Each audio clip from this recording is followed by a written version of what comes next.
Good morning, everyone. So sometimes you are working on a meditation for days, then you realize you don't like it, so then you rewrite it about 1 a.m. So please forgive me.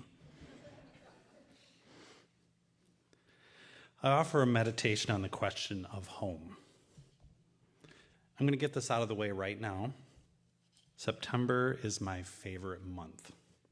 You'll find me buying clothes for cooler weather.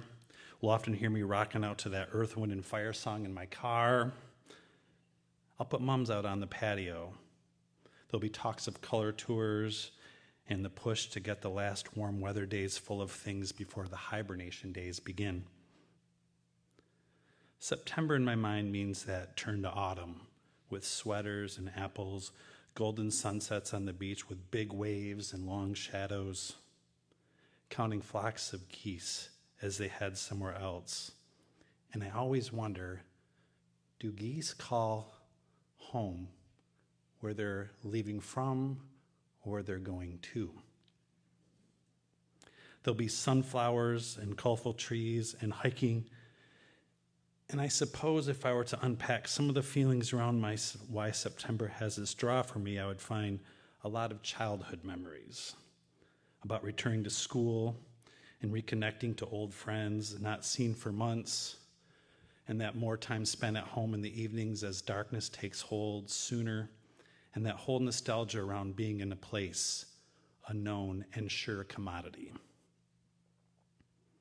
As I pondered why September is my favorite month, I thought through the reasons. I realized that a lot of the things I have noted here are really more so October things.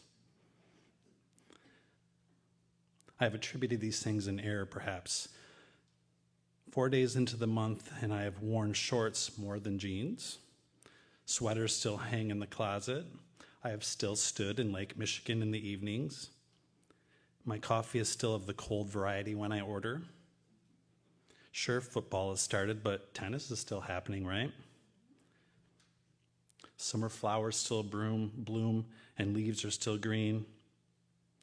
And I suppose the things I've attributed to my favorite month are more mythology in relation to fact, an idea embraced more than reality. And this calendar change also reminds me of homecoming, that annual tradition of campuses and congregations, a return of those that have been gone, and the fanfare of it all. Faces not seen in some time. If I may pause to ask a question, shouldn't it really be called home returning? Homecoming implies something yet to be, but I digress.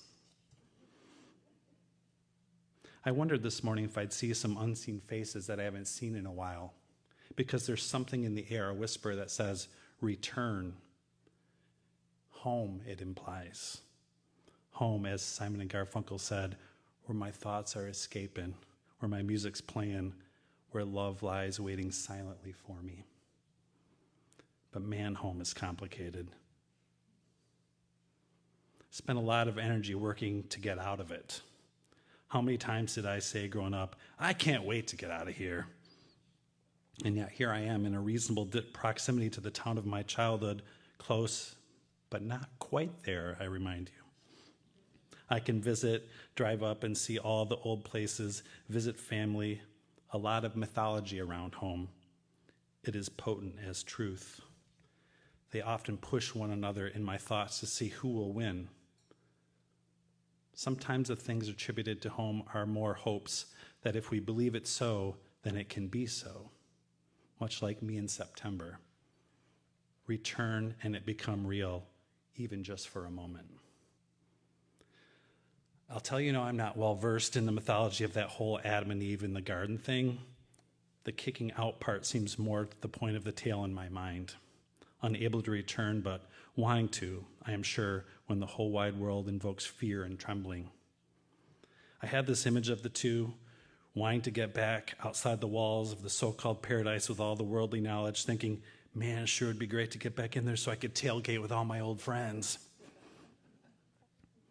Stop back at home, see mom and dad.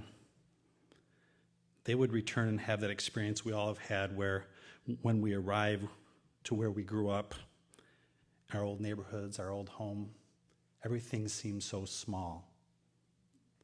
The trees so much bigger. The same, but not quite the same.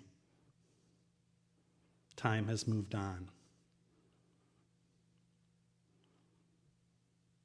In my mind, in my Adam and Eve thought, the dream of return, disregarding that time has moved on, that they have grown. They look past the fact that they were more set up for the fall.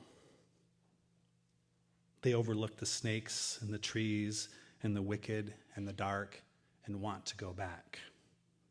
But time moves on. This new month brings its meaning, whether true or not true. Can September be both summer and autumn? Can home be both the place we long for but want to be free from? It is indeed a great question. What is home, and can we return there? I will leave the answers to that question to people smarter than me, but I'm always up for a chat about it if you ever want to sit down and talk. If you'd like to, I'll be outside the walls of paradise hanging out with Adam and Eve, maybe throwing a football, drinking some cider, and saying things like, "Do you remember when?"